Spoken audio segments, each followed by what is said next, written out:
Good morning everybody. मैं के S मुरारे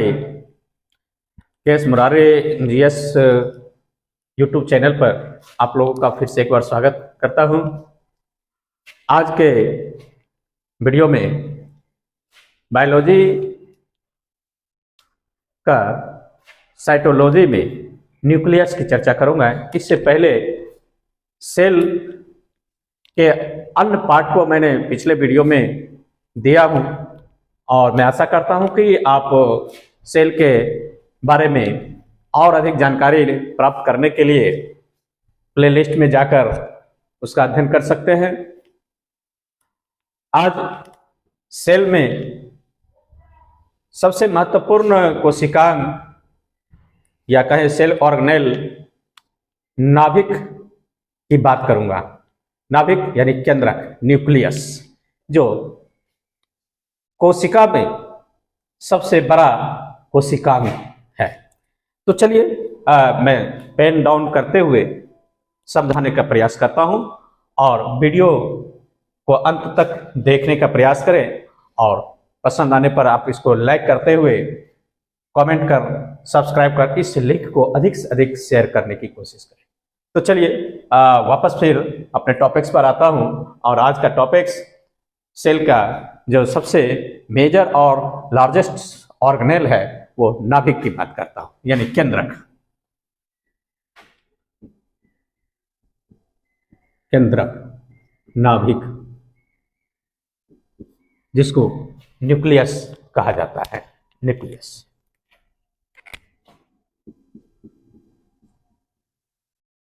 न्यूक्लियस न्यूक्लियस के बारे में सबसे पहले जो अवधारणा प्रस्तुत किया गया था वह ल्यूवेनहॉक नामक साइंटिस्ट के द्वारा। तो न्यूक्लियस की अवधारणा जो प्रस्तुत किया गया था वो ल्यूवेनहॉक के द्वारा।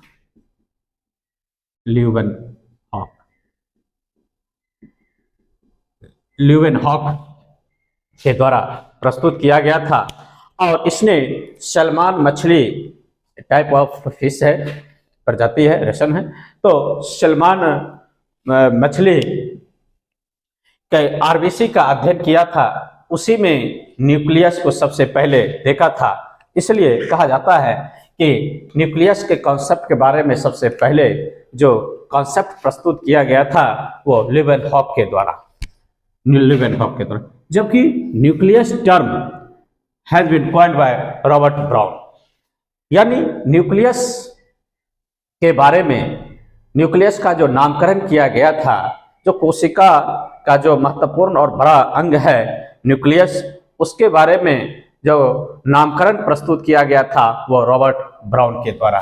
तो न्यूक्लियस का नामकरण जो किया गया था वो रॉबर्ट ब्राउन के द्वारा।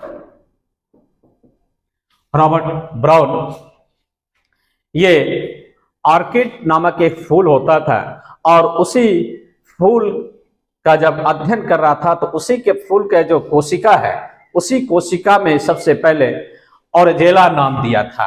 कोशिका का जो अंग था उसमें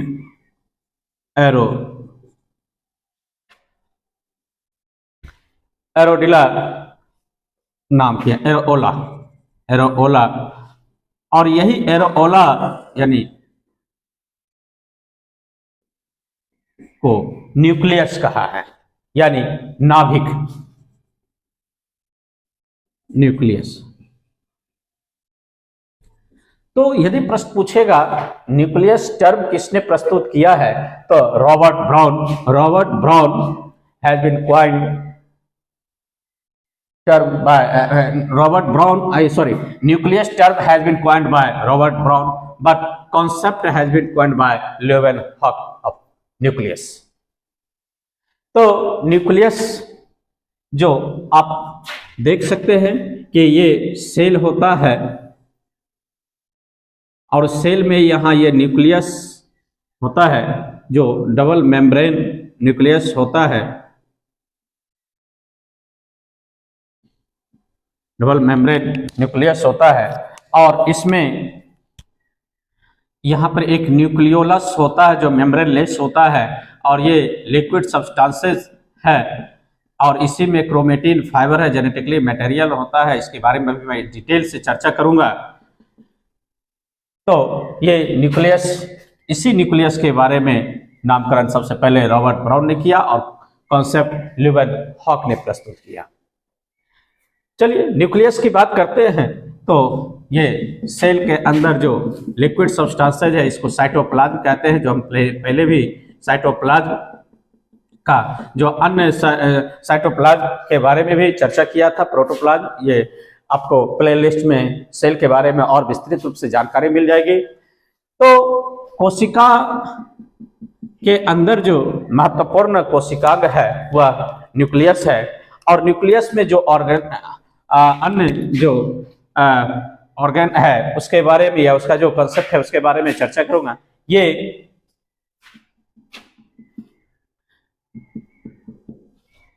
तो नाभिकांग यानी न्यूक्लियस में जो अन्य अंग है उस पर चर्चा करता हूं। नाभिकांग यानी नाभिक में कौन कौन से अंग हैं जो काफी महत्वपूर्ण होता है। एक सबसे पहले ये जो है केंद्रक झिल्ली का है या फिर नाभिक झिल्ली कहते हैं। नंबर इसको कहते हैं केंद्रक झिल्ली, केंद्रक झिल्ली।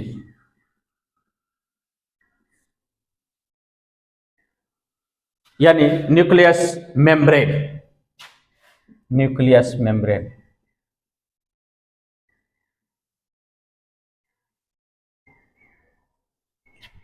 ये जो लिक्विड सब्सटेंसेस है इसको कहते हैं न्यूक्लियोप्लाज्म, न्यूक्लियोप्लाज्म यानी नाभिक द्रव्य, नाभिक द्रव्य, न्यूक्लियोप्लाज्म, न्यूक्लियोप्लाज्म जो काफी महत्वपूर्ण, इस पर भी हम चर्चा करेंगे। उसके बाद ये जो नेटवर्क है, संजाल है, इसको कहते हैं क्रोमेटिन मटेरियल, क्रोमेटिन मटेरियल या फिर genetic material, chromatin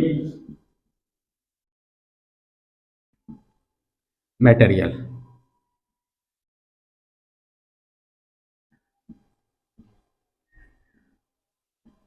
genetic material या क्रोमेटिन मटेरियल कहा जाता है।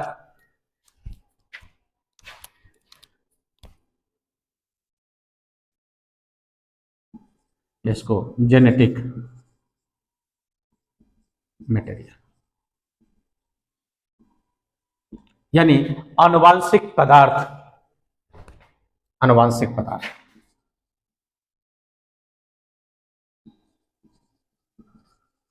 आनुवांशिक पदार्थ। तो चलिए एक एक करके जो नाभिकांग है, ये न्यूक्लियस मेम्ब्रेन है, न्यूक्लियोप्लाज्म है और जेनेटिक मटेरियल है, तो एक एक करके हम लोग इसकी चर्चा करते हैं। तो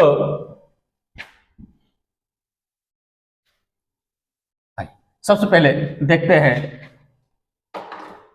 न्यूक्लियस मेम्ब्रेन की चर्चा करते हैं। नाभिक झिल्ली या केंद्रक झिल्ली, न्यूक्लियस। यह जो न्यूक्लियस मेम्ब्रेन है वह फॉस्फोलिपिड की बनी होती है, फॉस्फोलिपिड की बनी, फॉस्फोलिपिड की बनी होती है। फॉस्फोलिपिड यानी फास्फोरस और लिपिड से निर्मित है, फॉस्फो एंड लिपिड यानी फास्फोरस और वसा से बना होता है।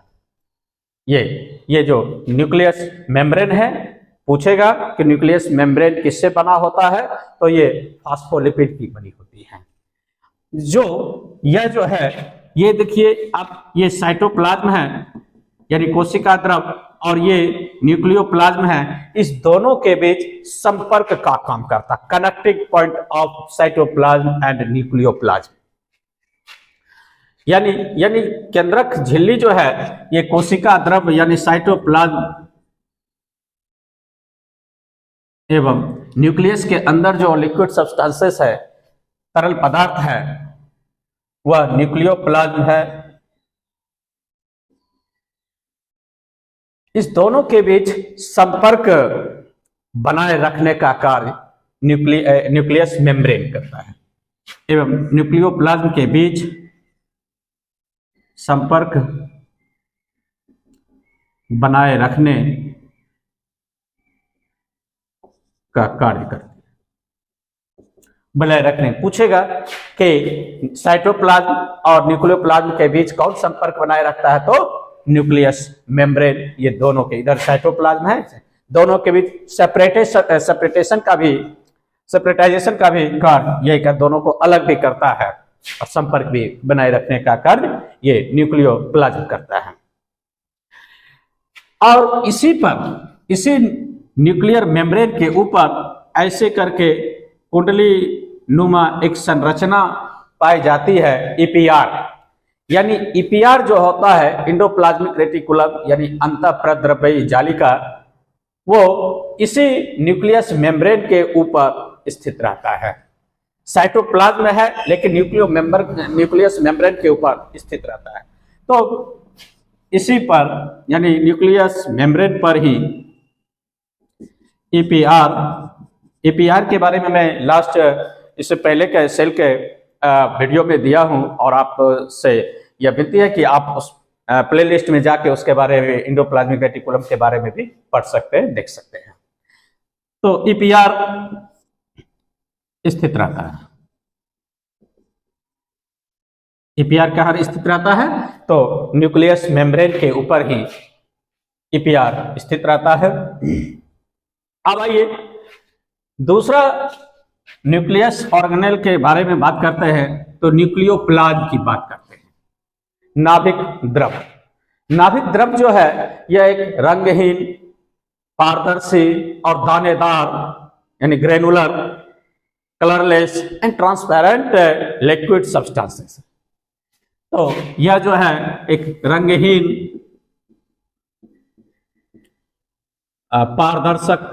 पारदर्शक यानी इस पार से उस पार देखा जाने वाला, और दानेदार द्रव। न्यूक्लियोप्लाज्म लिक्विड सब्सटेंसेस है जो colourless, transparent and granular substances है। तो यह लिक्विड सब्सटेंसेस है और इसमें मुख्य रूप से, इस न्यूक्लियोप्लाज्म में मुख्य रूप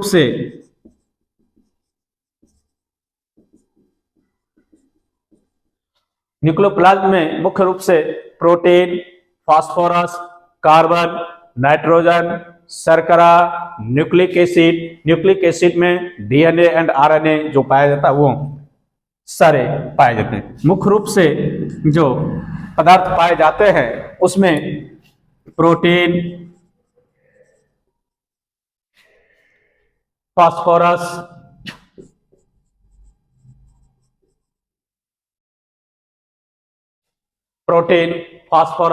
carbon,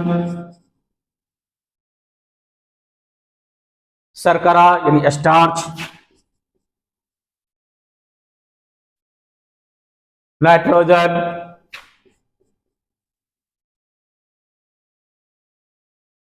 nucleic acid,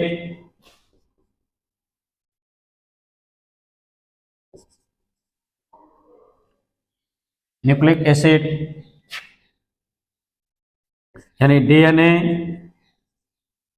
and RNA. Nucleic acid में डीएनए एंड आरएनए पाए जाते हैं, आदि पाए जाते हैं।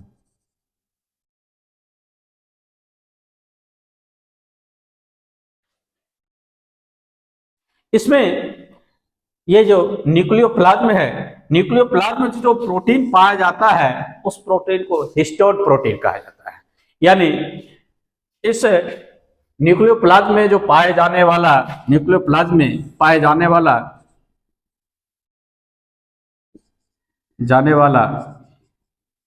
प्रोटीन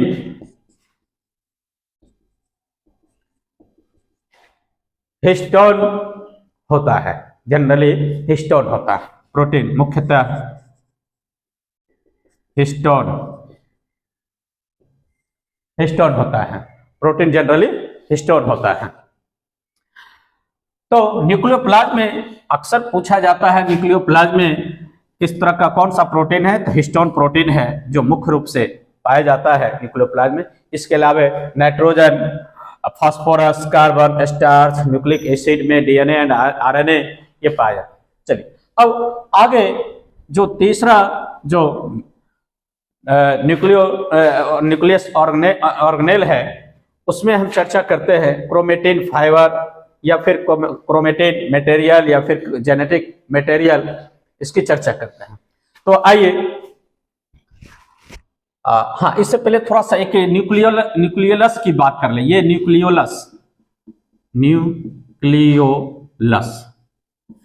न्यूक्लियोलस यानी नाभिक के अंदर जो नाभिक होता है उसको नाभिक केंद्रिका कह सकते हैं, है ना, केंद्रिका या केंद्रिकाव, न्यूक्लियोलस केंद्रिकाव कर सकते हैं। इसके बारे में मैं बता दूं कि यह जो है मेम्ब्रेनलेस स्ट्रक्चर है, ये इसमें मेम्ब्रेन नहीं होता। न्यूक्लियोलस जो है वह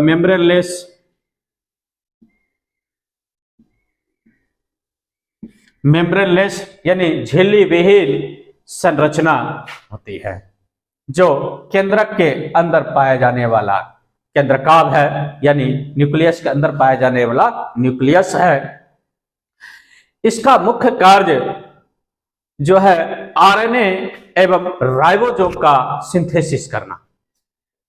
केंद्रक का मुख्य कार्य केंद्रिकाव यानी न्यूक्लियोलस का मुख्य कार्य जो है आरएनए एवं राइबोसोम का संश्लेषण करना यानी निर्माण करना,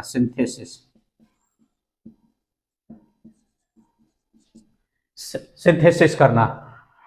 तो इस तरह से हम कह सकते हैं कि न्यूक्लियस का जो मुख्य काम है, major work of nucleus is synthesis of RNA and ribosome और राइबोसोम और आरएनए का निर्माण यानी सिंथेसिस या फिर कह सकते हैं संश्लेषण करने का कार्य न्यूक्लियोलस करता है।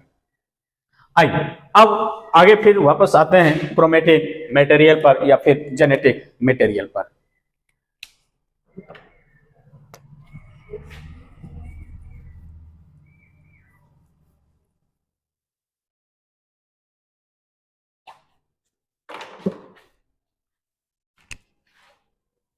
जो नेक्स्ट न्यूक्लियस ऑर्गेनेल है वो जेनेटिक मटेरियल की बात करते हैं या फिर क्रोमेटिन मटेरियल, जिसको केंद्रक जाल कह सकते हैं। केंद्रक जाल यानी क्रोमेटिन नेटवर्क या नेट कह सकते हैं या फाइबर कह सकते हैं, नेटवर्क।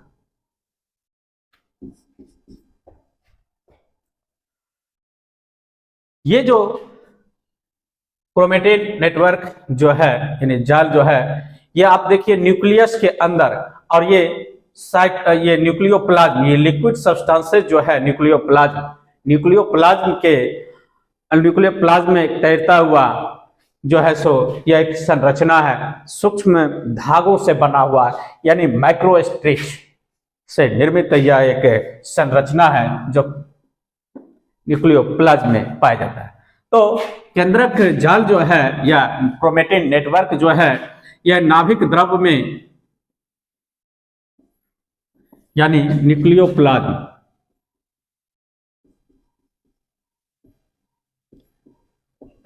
न्यूक्लियोप्लाज्म में सूक्ष्म धागों का एक संजाल यानी नेटवर्क पाया जाता है, में एक सूक्ष्म जंजाल यानी माइक्रोस्ट्रिच, सूक्ष्म धागों का का एक संजाल यानी कि नेटवर्क, नेट पाया जाता है, नेट के रूप में पाया जाता है। माइक्रोस्ट्रक्चर बहुत एकदम जिग जैग स्ट्रक्चर रहता है ये क्रोमेटिन मटेरियल का, काफी जिग जैग रहता है।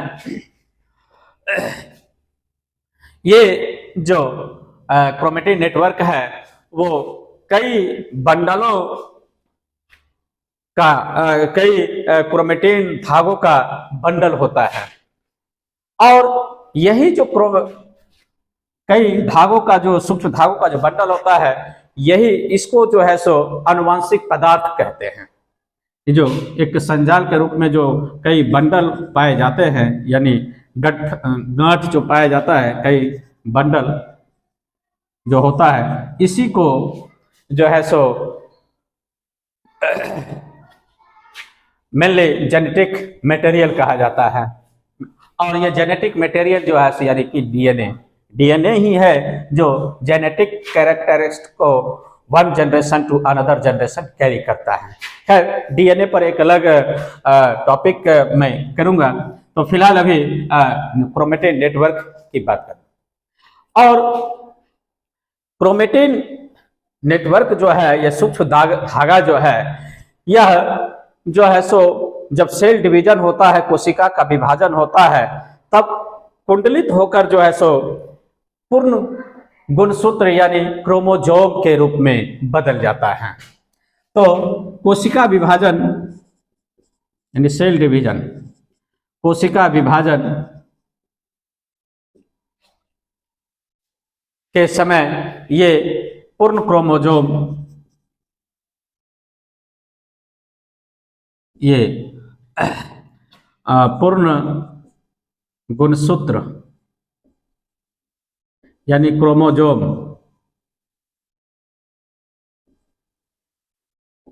के रूप में बदल जाता है, क्रोमोजोम के रूप में बदल जाता है। तो ये जो नेटवर्क है क्रोमेटिन का, ये जब सेल डिवीजन होता है तो अति कुंडलित होकर जो है सो क्रोमोजोम के रूप में बने। और ये जो क्रोमोजोम है वो हिस्टोन से मिलकर बनता है, डीएनए एन। ये क्रोमोजोम डीएनए एवं हिस्टोन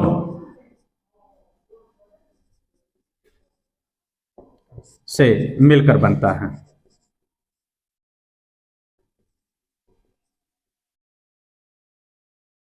डीएनए एवं हिस्टोन से मिलकर यह बनता है। और ये जो क्रोमोजोम है, ये सर्वाधिक और स्पष्ट रूप से, यानी सर्वाधिक स्पष्ट रूप से सेल डिवीजन का जो मेटाफेज है यानी मध्य अवस्था है, वहां दिखाई देता है। तो ये क्रोमोजोम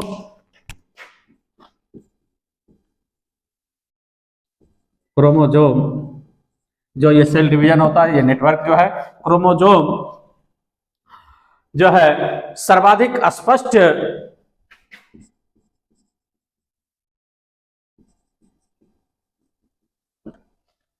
रूप से सेल डिवीजन के स्पष्ट रूप से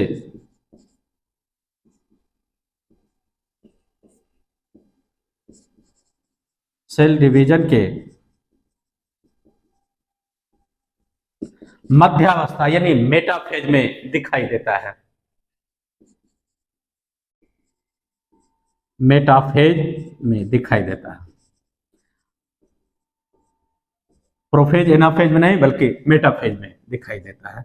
सेल डिवीजन का कई फेज है और इस मेटाफेज में ही क्रोमोजोम जो है सो स्पष्ट रूप से जो है सो दिखाई देता है। और इसी अवस्था यानी कि मेटाफेज में कैरियोटाइपिंग की जाती है। मेटाफेज में ही कैरियोटाइपिंग की जाती है या कैरियोटाइप की जाती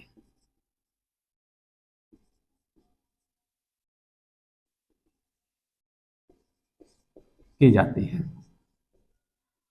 कैरियोटाइपिंग या कैरियोटाइप की जाती है। कैरियोटाइप क्या होता है? तो कैरियोटाइप में जो है ये जो मदर सेल है, यानी सोमेटिक सेल जो है, मदर सेल जो जिसे कायिक कोशिका कहते हैं, या फिर बड़ी क्रोमोसोम जो होता है, तो इसी में जो बड़ी क्रोमोसोम होता है उसकी संख्या या फिर उसका साइज या फिर उसकी पहचान, यानी शेप, साइज, नंबर की पहचान इसी में किया जाता है।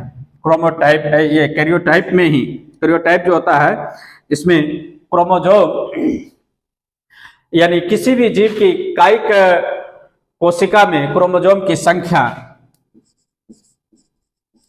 इसके तहत कैरियोटाइप में क्या किया है, किसी भी जीव के कायिक कोशिका यानी मदर सेल जो होता है, जीव के कायिक कोशिका मदर सेल, कायिक कोशिका में क्रोमोसोम की संख्या, क्रोमोसोम की संख्या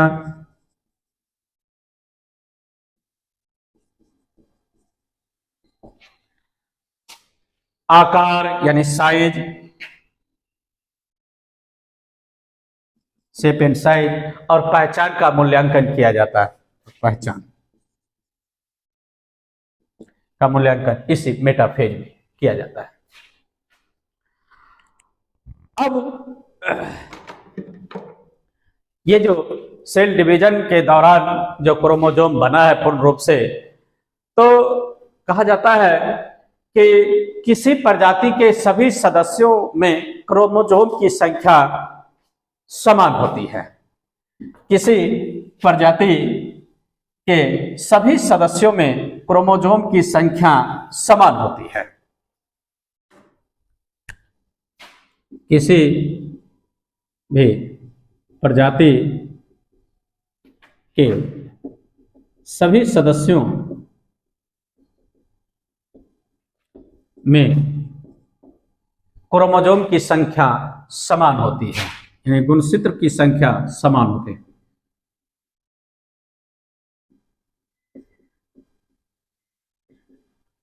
समान, इक्वल होती है। क्रोमोसोम की संख्या समान होती है। जैसे मनुष्य, ह्यूमन बीइंग में जो है क्रोमोसोम की संख्या 46। जैसे मनुष्य में, मनुष्य जो प्रजाति है, और मनुष्य प्रजाति में सभी मनुष्य, जितने भी मनुष्य जो भी है, तो सभी मनुष्यों में क्रोमोसोम की संख्या 46। मनुष्य में क्रोमोसोम,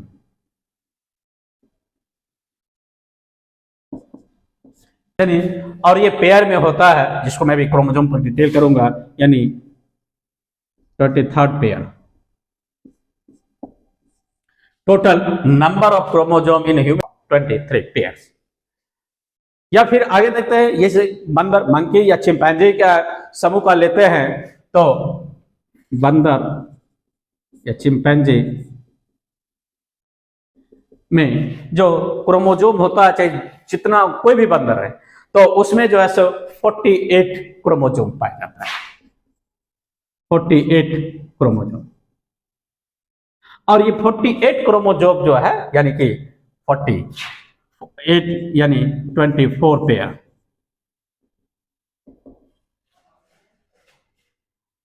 इसी तरह से ड्रोसोफिला में देखा जाता है, तो हाँ 8 यानी 4 जोड़ी ड्रोसोफिला, 8 क्रोमोसोम। और ये 8 क्रोमोसोम यानी कि 4 पेयर। और यदि क्रोमोसोम की संख्या में कमी या वृद्धि होती है, तो वैसी स्थिति में जो बीमारी होती है उसको जो है सो जेनेटिक डिसऑर्डर हो जाता है। यानी क्रोमोसोम की संख्या में कमी या वृद्धि जो है वो जेनेटिक बीमारी यानी जेनेटिक डिसऑर्डर उत्पन्न करता है। क्रोमोसोम की संख्या में कमी या वृद्धि आनुवांशिक बीमारी यानी जेनेटिक डिजॉर्डर उत्पन्न करता है। आनुवांशिक बीमारी जेनेटिक डिजॉर्डर उत्पन्न करता है।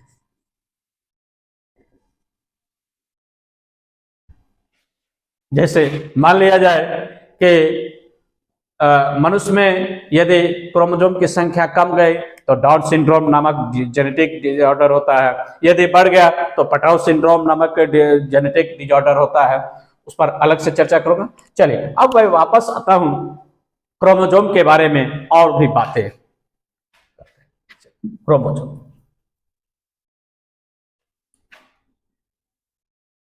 सेल के न्यूक्लियस में स्थित जो माइक्रो स्टिच का जो नेटवर्क है, वही जब मेटाफेज में अति कुंडलित होकर बनता है, विभाजित होता है, तो वो क्रोमोसोम बनता है। जैसे आप जैसे देखे थे कि इसमें ये जो नेटवर्क है, क्रोमेटिन नेटवर्क जो है, वह जब मेटाफेज में अति कुंडलित होता है तो इस तरह से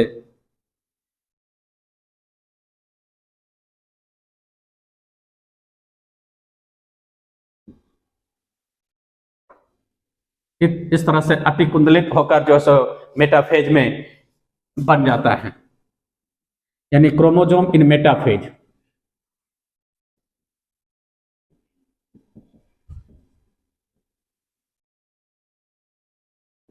इस तरह से क्रोमोसोम का फॉर्मेशन हो जाता है जब मेटाफेज में बनता है। ये शॉर्ट आर्म हो जाता है, छोटा, और ये बड़ा, इसको लॉन्ग आर्म बन जाता है। तो इस तरह से और ये बीच में जो जहां पॉइंट होता है, इसको सेंट्रोमेयर कहा जाता है। सेंट्रोमेयर होता है।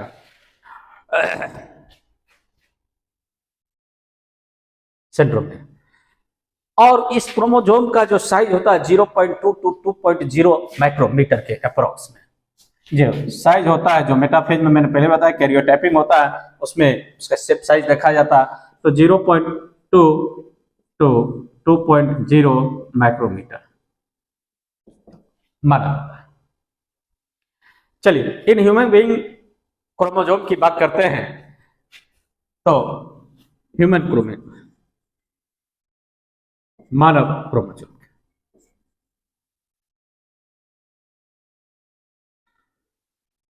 मानव क्रोमोसोम, ह्यूमन क्रोमोसोम की खोज जो है स्ट्रासबर्गर ने की। क्रोमोसोम की खोज स्ट्रासबर्गर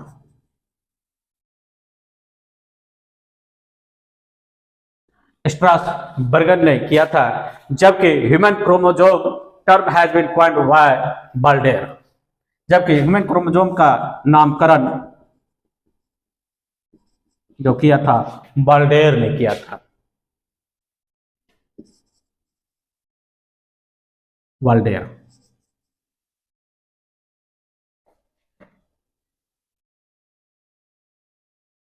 तो स्ट्रासबर्गर ने इसका इन्वेंट किया था।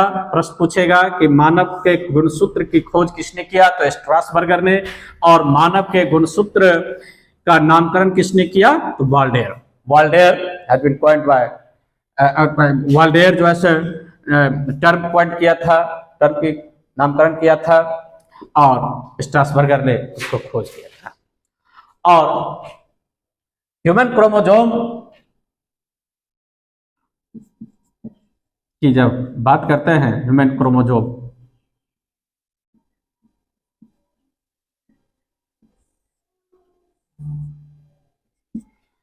तो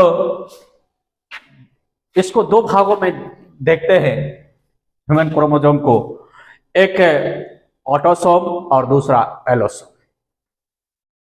ऑटोसोम, दूसरा एलोसोम। एलोसोम यानी एक जो है, जो ऑटोसोम है उसको कह सकते हैं बड़ी क्रोमोसोम, बड़ी क्रोमोसोम।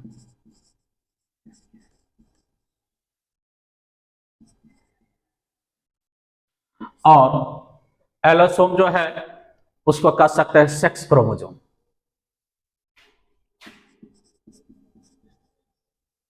Sex chromosome. ये बड़ी क्रोमोसोम यस है, या इसको ऑटोसोम को एसेक्सुअल क्रोमोसोम भी कह सकते हैं।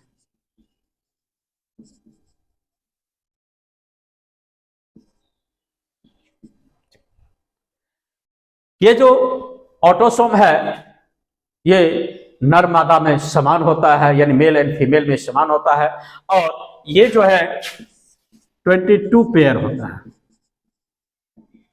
यानी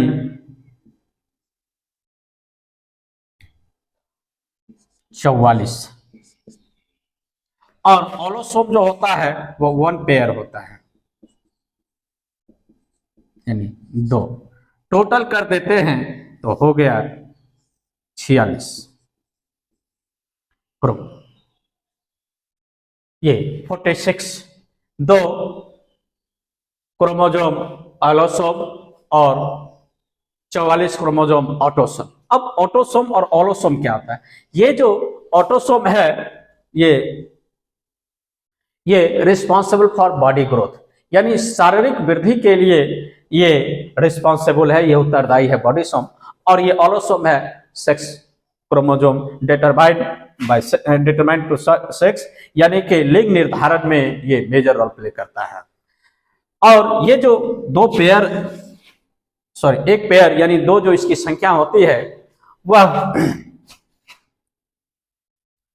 मेल एंड फीमेल में 2 होता है, एक XX and other XY, XX and XY। XX जो है फीमेल डिनोट करता है फीमेल के लिए, और XY मेल के लिए, XX एंड XY। XX जो है वो होमोसोम, और XY जो हो गया वो हो गया हेट्रोसोम। ये होमोसोम यानी समजात, और ये विषमजात हो गया यानी हेटेरोसोम।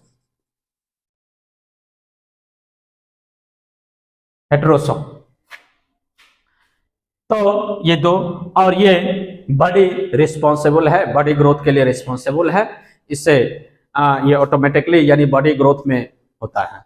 तो इस तरह से ये क्रोमोसोम, तो और इसी क्रोमोसोम पर जो है सो आनुवांशिक क्रम यानी जीन्स पाए जाते हैं, यानी क्रोमोसोम पर ही आनुवांशिक क्रम यानी जीन्स पाए जाते हैं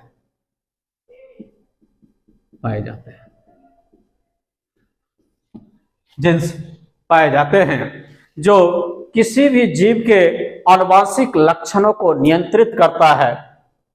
किसी भी जीव, जैसे मनुष्यों में जो जेनेटिकली कैरेक्टर होता है वो इसी क्रोमोसोम पर ही पाया जाता है, और ये जो जेनेटिकली कैरेक्टर जो पाया जाता है क्रोमोसोम पर वही डीएनए कहलाता है। और वो डीएनए जो है वो 1 generation to another generation carry करता है कैरेक्टरिस्टिक, यानी आनुवंशिक गुणों का एक पीढ़ी से दूसरे पीढ़ी तक ले जाने का काम डीएनए करता है, और वो डीएनए जो जीन्स होता है वो क्रोमोसोम पर ही स्थित रहता है। तो इस प्रकार से आज के इस क्लास में और इस वीडियो में आप न्यूक्लियस के बारे में चर्चा की है। हाँ, एक बात और मैं बता देता हूं अंत में कि study of nucleus is called karyology, है ना। यानी प्रश्न कभी कभी पूछता है कि न्यूक्लियस का अध्ययन क्या कहलाता है, तो कैरियोलॉजी एक लाइन लिख लीजिए, study of nucleus is karyology.